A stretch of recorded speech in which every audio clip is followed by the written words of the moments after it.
নমস্কাৰ কক্ষালৈ স্বাগতম মোৰ নাম দৰ্শনা তালুকদাৰ আজি আমি পঢ়িম সপ্তম শ্ৰেণীৰ সমাজ বিজ্ঞানৰ পাঠ শ্ৰমৰ সমমৰ্যাদা আৰু সমমূল্য এই পাঠটিৰ প্ৰথম অংশ আমি ইতিমধ্যে আলোচনা কৰিছো আজি আমি ইয়াৰ দ্বিতীয় অংশ আলোচনা কৰিম বলাচোন ছাত্ৰ ছাত্ৰীসকল পাঠটি আলোচনা কৰো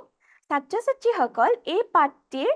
আমি সমাজত নাৰীসকলৰ অৱদানৰ বিষয়ে পঢ়িম আৰু তাৰ বাবে আমি কেইগৰাকীমান বিশিষ্ট মহিলাৰ জীৱনগাথা পঢ়িম তাৰ ভিতৰত প্ৰথমজন মহিলা হৈছে প্ৰতিভা দেৱী সিং পাটিল তোমালোকে বাৰু তেওঁৰ নাম শুনিছানে নাই তেওঁৰ নাম নিশ্চয় শুনিছা তেওঁ আছিল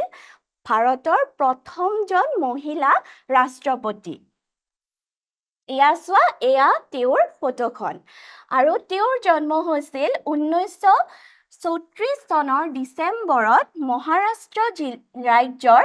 জলগাঁও জিলাৰ নাটগাঁৱত মহাৰাষ্ট্ৰ ৰাজ্যখনৰ জলগাঁও জিলাৰ নাটগাঁৱত তেওঁৰ জন্ম হৈছিল আৰু তেওঁ সেই নাটগাঁৱতে প্ৰথম প্ৰাথমিক শিক্ষা লাভ কৰিছিল আৰু প্ৰাথমিক শিক্ষা সেই ঠাইতে সমাপ্ত কৰিছিল পিছলৈ তেওঁ পুনে বিশ্ববিদ্যালয়ৰ পৰা অৰ্থনীতি আৰু ৰাজনীতি দুয়োটা বিভাগতে স্নাতকোত্তৰ ডিগ্ৰী লাভ কৰিছিল তেওঁ পুনে বিশ্ববিদ্যালয়ৰ পৰা ৰাজনীতি আৰু অৰ্থনীতি বিষয়ত স্নাতকোত্তৰ ডিগ্ৰী লাভ কৰিছিল পিছলৈ তেওঁ আইন বিষয়ত স্নাতক ডিগ্ৰী লাভ কৰে প্ৰতিভা দেৱী সিং পাটিল উকিল হিচাপে নিজৰ কৰ্মজীৱন আৰম্ভ কৰিছিল আৰু তেওঁৰ কৰ্মজীৱন উকিল হিচাপে আৰম্ভ হৈছিল বিভিন্ন কল্যাণমূলক কামৰ সৈতে নিজকে জড়িত কৰি ৰাখিছিল 27 বছৰ বয়সৰ পৰা ৰাজনীতিৰ প্ৰতি আকৰ্ষণ গঢ়ি তুলিছিল আৰু প্ৰতিভা দেৱী সিং পাটিলৰ যেতিয়া 27 বছৰ হৈছিল তেওঁ ৰাজনীতিৰ প্ৰতি আকৰ্ষিত হৈছিল আৰু তাৰ পিছত তেওঁ মুক্তাইনগৰ বিধানসভা সমষ্টিৰ পৰা নিৰ্বাচনত প্ৰতিদ্বন্দ্বিতা কৰে আৰু 4 বাৰ একেৰাহে তাৰ পৰা নিৰ্বাচিত হয় মুক্তাইনগৰ বিধানসভা সমষ্টিৰ পৰা আৰু কেইবাৰ নিৰ্বাচিত হৈছিল 4 বাৰ নিৰ্বাচিত হৈছিল তাৰ পিছত তেওঁ 1985 চনত পৰা 1990 চনলৈ ৰাজ্যসভাৰ সদস্য হিচাপে কাৰ্যনিৰ্বাহ কৰিছিল তেওঁ ৰাজ্যসভাৰ সদস্য হৈছিল আৰু 1991 চনত লোকসভাৰ সদস্য হিচাপেও নিৰ্বাচিত হৈছিল আৰু 2004 চনত ৰাজস্থানৰ ৰাজ্যপাল হিচাপে কাৰ্যভাৰ গ্ৰহণ কৰে 2004 চনত ৰাজ্যপাল হিচাপে তেওঁ কাৰ্যভাৰ গ্ৰহণ কৰিছিল আৰু কোন ৰাজ্যত কৰিছিল ৰাজস্থানত তাৰ পিছত তেওঁ 2007 চনত ভাৰতৰ প্ৰথম মহিলা ৰাষ্ট্ৰপতি হিচাপে নিৰ্বাচিত হয় ভাৰতৰ প্ৰথম মহিলা ৰাষ্ট্ৰপতি কোন আছিল প্ৰতিভা দেৱী সিং পাটিল আৰু কিমান চনত নিৰ্বাচিত হৈছিল ছাত্ৰ-ছাত্ৰীসকল 2007 চনত এতিয়া আমি পঢ়োগৈ বলা এগৰাকী সাহিত্যিকৰ বিষয় সেই সাহিত্যিক গৰাকী আমাৰ অসমৰে হয় আৰু তেওঁৰ নাম কি হয় মামণি ৰয়ছম গোস্বামী এও হল মামণি ৰয়ছম গোস্বামী আৰু তেওঁৰ প্ৰকৃত নাম আছিল ইন্দিৰা গোস্বামী আৰু তেওঁ 1942 চনৰ 14 নৱেম্বৰত জন্ম হৈছিল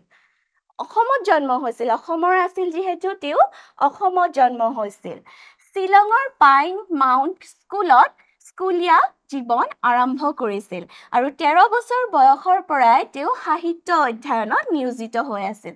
মামণি ৰয়ছম গোস্বামীয়ে 13 বছৰ বয়সৰ পৰাই সাহিত্য চৰ্চা কৰিছিল তেওঁ সাহিত্য চৰ্চা কৰি ভাল পাইছিল সেয়েহে তেওঁ আছিল এগৰাকী কবি ঔপন্যাসিক গল্পকাৰ প্ৰবন্ধকাৰ আৰু সমাজকৰ্মী সমাজৰ কামৰ লগতেও তেওঁ জড়িত হৈ আছিল তেওঁ বিভিন্ন উন্নয়ন আৰু সামাজিক কাম-কাজত জড়িত হোৱাৰ উপৰিও অসমত শান্তি প্ৰতিষ্ঠাৰ প্ৰক্ৰিয়াত তেখেতৰ অৱদান অতুলনীয় অসমত শান্তি প্ৰতিষ্ঠা কৰিবলৈ তেওঁ উল্লেখযোগ্য অৱদান আগবঢ়াইছিল তাৰ পিছত তেওঁ দিল্লী বিশ্ববিদ্যালয়ৰ অসমীয়া বিভাগৰ মুৰব্বী আছিল দিল্লী বিশ্ববিদ্যালয়ত অসমীয়া বিভাগৰ তেওঁ মুৰব্বী আছিল আৰু তেওঁ সাহিত্য চৰ্চা কৰাৰ বাবে বহুতো বঁটা দিয়া হৈছিল তাৰ ভিতৰত 1982 চনত সাহিত্য একাডেমী বঁটা লগতে 2002 চনত ভাৰতীয় সাহিত্যৰ সৰ্বশ্ৰেষ্ঠ জ্ঞানপীঠ বঁটাৰে সন্মানিত কৰা হৈছিল 1982 চনত সাহিত্য একাডেমী বঁটা আৰু 2002 চনত জ্ঞানপীঠ বঁটাৰে তেওঁক সন্মানিত কৰা হৈছিল তাৰ পিছত ভাৰতীয় সাহিত্য আৰু সমাজলৈ অৱদানৰ বাবে 2008 চনত ইউৰোপীয় সাহিত্যিক সন্মান প্ৰিন্সিপাল প্ৰিন্স কছ লৰেট বঁটা লাভ কৰিছিল 2008 চনত তেওঁ ইউৰোপীয় সাহিত্যিক বঁটা প্ৰিন্সিপাল প্ৰিন্স প্লছ লৰেট বঁটা লাভ কৰিছিল এতিয়া আমি পঢ়োগৈ আহা এগৰাকী বিশেষ মহিলা তেওঁ হৈছে মহাকাশ বিজ্ঞানী তোমালোকে মহাকাশ বিজ্ঞানী শুনিছানে নাই মহাকাশ বিজ্ঞানী যোনে মহাকাশৰ গৱেষণা কৰে আৰু তেওঁৰ নাম আছিল কল্পনা চাওলা তেওঁ ভাৰতীয় আছিল এয়া তেওঁৰ ফটো দেখিছা আৰু কল্পনা চাওলাৰ কেতিয়া জন্ম হৈছিল 1961 চনত হাৰিয়ানাৰ কাৰ্নাল জিলাত হাৰিয়ানা ৰাজ্যৰ কাৰ্নাল জিলাত কল্পনা চাওলাৰ জন্ম হৈছিল আৰু তেওঁ সৰুৰে পৰা অতি মেধাৱী আছিল আৰু তীক্ষ্ণ বুদ্ধিৰ আছিল আৰু তেওঁ স্কুলীয়া জীৱন জন্ম ঠাইতে আৰম্ভ কৰিছিল তেওঁ স্কুলীয়া শিক্ষা জন্ম ঠাইতে লাভ কৰিছিল পাছলৈ তেওঁ পাঞ্জাৱ অভিযান্ত্ৰিক মহাবিদ্যালয়ৰ পৰা বৈমানিক অভিযন্তা হিচাপে ডিগ্ৰী লাভ কৰে পাছলৈ তেওঁ পাঞ্জাৱ ইঞ্জিনিয়াৰিং কলেজৰ পৰা বৈমানিক অভিযন্তা হিচাপে ডিগ্ৰী লাভ কৰে আকৌ তেওঁ 1988 চনত কলৰাডো বিশ্ববিদ্যালয়ৰ পৰা মহাকাশ অভিযান্ত্ৰিক বিষয়ত ডক্টৰেট ডিগ্ৰী লাভ কৰে পিছলৈ তেওঁ কলৰাডো বিশ্ববিদ্যালয়ৰ পৰা মহাকাশ অভিযান্ত্ৰিক বিষয়ত ডক্টৰেট ডিগ্ৰী লাভ কৰিছিল তাৰ পিছত তেওঁ আমেৰিকালৈ উৰা মাৰিছিল আৰু 1995 চনত আমেৰিকাৰ প্ৰসিদ্ধ নাসাত মহাকাশ বিজ্ঞানী হিচাপে যোগদান কৰে নাসা হৈছে এটা মহাকাশ বিজ্ঞানৰ ওপৰত গৱেষণা কৰা প্ৰতিষ্ঠান আৰু সেই নাসাত তেওঁ 1995 চনত যোগদান কৰিছিল অতি কম সময়ৰ ভিতৰতে ক্ষেত্ৰখনত নিজৰ কৰ্মদক্ষতাৰ পৰিচয় দাঙি ধৰিছিল বা তেওঁৰ নিজৰ যি কৰ্মদক্ষতা সেই দক্ষতাৰ কথা নাসাৰ আগত প্ৰকাশিত হৈছিল তেওঁ ইমানেই নিপুণ আছিল নিজৰ কামত অতি কম সময়ৰ ভিতৰতে নাসাৰ আন লোকসকলে তেওঁৰ কৰ্মদক্ষতাৰ কথা জানিব পাৰিছিল আৰু 1997 চনত কল্পনা চাওলাই মহাকাশচাৰী হিচাপে মহাকাশলৈ যাত্ৰা কৰে আৰু নিজৰ মিছন সফলতাৰে সম্পূৰ্ণ কৰাৰ পিছত পৃথিৱীলৈ উভতি আহে 1997 চনত প্ৰথমে কল্পনা চাওলাই মহাকাশচাৰী হিচাপে মহাকাশলৈ যাত্ৰা কৰে আৰু তেওঁৰ নিজৰ মিছন সম্পূৰ্ণ কৰি পুনৰ পৃথিৱীলৈ ঘূৰি আহে তাৰ পিছত আকৌ 2003 চনৰ 16 জানুৱাৰীত আন এটা মহাকাশ অভিযানৰ সৈতে জড়িত হৈছিল আৰু সেই সময়ত তেওঁৰ দায়িত্ব নিপুণভাৱে সম্পূৰ্ণ কৰিছিল কিন্তু যেতিয়া পৃথিৱীলৈ সেই মহাকাশ যানখন উভতি আহিছিল তেতিয়া সেই মহাকাশ যানখনত যান্ত্ৰিক বিজুতি ঘটিছিল ফলত মহাকাশ যানখন সম্পূৰ্ণভাৱে ধ্বংস হৈ গৈছিল আৰু তাৰ ফলত কল্পনা চাওলা আৰু তেওঁৰ বাকী মহাকাশচাৰী যাত্ৰীসকলেও মৃত্যুমুখত পৰিব লগা হৈছিল তেনেকৈ কল্পনা চাওলাৰ মৃত্যু হয় এতিয়া ছাত্ৰ ছাত্ৰীসকল আমি এগৰাকী দুঃসাহসিক মহিলাৰ বিষয়ে পঢ়োগৈ বলা তেওঁৰ নাম হৈছে বাসেন্দ্ৰী পাল আৰু এয়া হৈছে বাসেন্দ্ৰী পাল আৰু বাসেন্দ্ৰী পালৰ কেতিয়া জন্ম হৈছিল 1954 চনৰ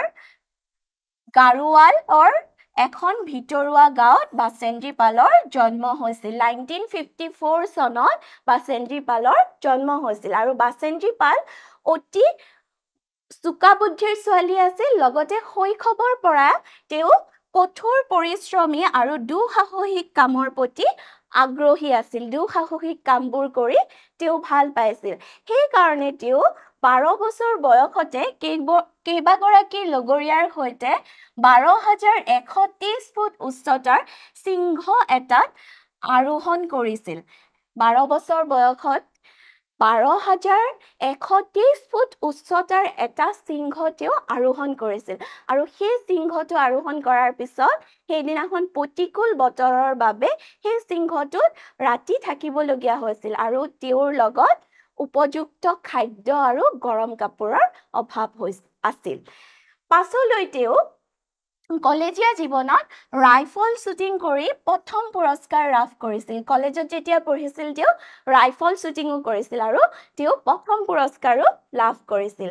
পৰ্বত আৰোহণৰ প্ৰতি আকৰ্ষণ থকা বাসেন্দ্ৰী পালে মহিলা পৰ্বত আৰোহণকাৰী দলৰ প্ৰশিক্ষণ হিচাপে যোগদান দিয়ে পাছলৈ তেওঁ এজন প্ৰশিক্ষকো হৈ পৰিছিল পৰ্বত আৰোহণকাৰী মহিলা দলসকলক তেওঁ প্ৰশিক্ষণ দিছিল আৰু 1984 চনৰ 23 মেত বাসেন্দ্ৰীয়ে মাউণ্ট এভাৰেষ্ট জয় কৰি দুঃসাহসিকতাৰ অভিলেখ সৃষ্টি কৰিছিল 1984 চনৰ 23 মেত বাসেন্দ্ৰীয়ে পৃথিৱীৰ একেবাৰে উচ্চতম শৃংগ কি হয় মাউণ্ট এভাৰেষ্ট জয় কৰিছিল আৰু নিজৰ দুঃসাহসিকতাৰ পৰিচয় দিছিল আৰু তেওঁ আছিল প্ৰথম ভাৰতীয় পৰ্বত আৰোহণকাৰী সেইবাবে তেওঁৰ নাম সদায় সোণালী আখৰেৰে আমাৰ আগত জিলিকি থাকিব বা সোণালী আখৰেৰে খোদিত হৈ ৰব আৰু তেওঁৰ এই দুঃসাহসিকতাই বিশ্বৰ সকলো মহিলাকে অনুপ্ৰাণিত কৰিছিল দুঃসাহসিক কামৰ বাবে তেওঁ আন মহিলাসকলৰ প্ৰেৰণা উৎস হৈ পৰিছিল এতিয়া পঢ়োগৈ আহা আমি আমছু জামছেনপাইৰ বিষয়ে আমছু জামছেনপাই হৈছে আমাৰ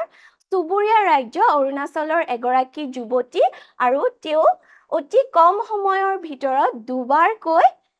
মাউণ্ট এভাৰেষ্ট জয় কৰি দুঃসাহসিকতাৰ পৰিচয় দিছিল আমাৰ ওচৰৰ অৰুণাচলৰে তেওঁ যুৱতী আছিল ছাত্ৰ ছাত্ৰীসকল আমি এই সকলো মহিলাৰ বিষয়ে পঢ়িলো তেওঁলোকে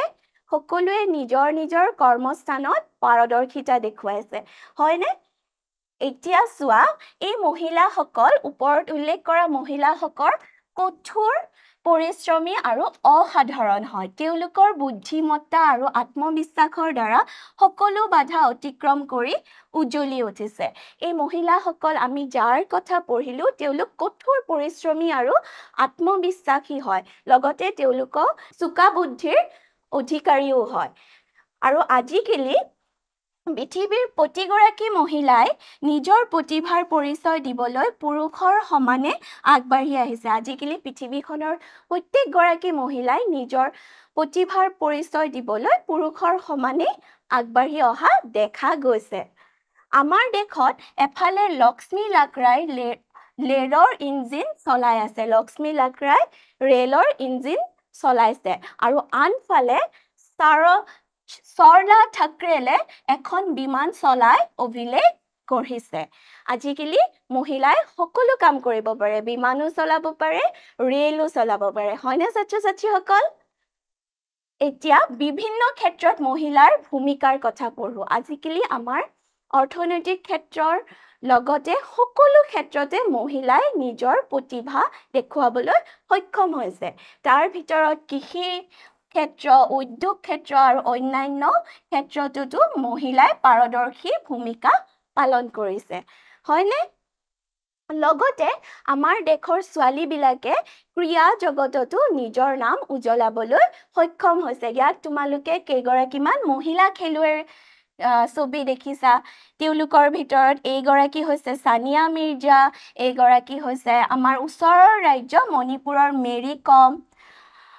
আজিকালি ছোৱালীবিলাকে লৰাৰ লগতে সকলো খেল খেলিবলৈও সক্ষম হৈছে তাত নিজৰ পাৰদৰ্শিতা দেখুৱাবলৈ সক্ষম হৈছে আৰু তাৰ ভিতৰত আমাৰ অসমৰ ছোৱালীও পিছ পৰি থকা নাই অসমৰ এগৰাকী ছোৱালী লাভলীনা বৰগোহাঁয়ে জাপানৰ টকিঅ'ত আয়োজন কৰা অলিম্পিকত বক্সিঙত ব্ৰঞ্জৰ পদক লাভ কৰিবলৈ সক্ষম হৈছিল আৰু সেই অলিম্পিক হৈছিল 2020 চনত 2020 চনত জাপানৰ টকিঅ'ত আয়োজন কৰা অলিম্পিকত অসমৰ লাভলীনা বৰগোহাঁয়ে বক্সিঙত ব্ৰঞ্জৰ পদক লাভ কৰিবলৈ সক্ষম হৈছিল আৰু তেওঁ এই পদক লাভ কৰি আমাৰ দেশৰ লগতে আমাৰ ৰাজ্যৰ নামো উজ্বলাবলৈ সক্ষম হৈছে এতিয়া ল'ৰা ছোৱালীৰ সমান নে আগবাঢ়ি যাবলৈ কিহৰ প্ৰয়োজন হয় সমতাৰ প্ৰয়োজন হয় যদি সমাজৰ সকলো ছোৱালী আৰু মহিলাই নিজৰ প্ৰতিভাক পুৰুষৰ দৰে উজাৰি দিয়াৰ সুযোগ পায় তেন্তে এখন দেশ আৰু সমাজ যথেষ্ট আগবাঢ়ি যাব যদি সকলো মহিলা বা ছোৱালীয়ে একেধৰণে সমানে সুযোগ পায় পুৰুষৰ দৰে তেতিয়া সেই দেশখন বা সমাজখন অগ্ৰগতি হ'ব আৰু গণতন্ত্ৰৰ মূল বৈশিষ্ট্য হ'ল সমতা ভাৰতীয় সংবিধানে সমতাৰ অধিকাৰক মৌলিক অধিকাৰ হিচাপে স্বীকৃতি দিছে ভাৰতৰ সংবিধানে সমতাৰ অধিকাৰক মৌলিক অধিকাৰ হিচাপে স্বীকৃতি দিছে আৰু এই সমতাৰ অৰ্থ হ'ল প্ৰতিজন ব্যক্তিক সমান অধিকাৰ প্ৰদান কৰা প্ৰতিজন ব্যক্তিয়ে যাতে সমানে অধিকাৰ পায় সমানে সুযোগ পায় সুবিধা পায় সেয়াই হৈছে সমতাৰ অৰ্থ কিন্তু বাস্তৱত আমি বিচাৰি পাওঁ যে আমাৰ দেশত পুৰুষ মহিলাৰ মাজত সমতাই যথাযথ গুৰুত্ব পোৱা নাই কিন্তু বাস্তৱ সমাজখনত পুৰুষ আৰু মহিলাৰ মাজত সমতা স্থাপন হোৱা নাই আমাৰ সমাজত অধিকাংশ এতিয়াও লিংগ বৈষম্যৰ অধীনত ডুব গৈ আছে আমাৰ সমাজৰ অধিকাংশ লোক এতিয়াও ল'ৰা বা ছোৱালীৰ মাজত পাৰ্থক্য কৰা দেখা যায় বা লিংগ বৈষম্যক বিশ্বাস কৰা দেখা যায় আমাৰ ভাৰতৰ মুঠ জনসংখ্যাৰ 50% মহিলা আমাৰ ভাৰতৰ মুঠ জনসংখ্যাৰ 50% মহিলা হয় কিন্তু দেশৰ অৰ্থনৈতিক বিকাশৰ সুফল এতিয়াও মহিলাসকলে সমানে ভোগ কৰাৰ সুযোগ পোৱা নাই আমাৰ ভাৰতৰ জনসংখ্যাৰ 50% মহিলা যদিও অৰ্থনৈতিক বিকাশৰ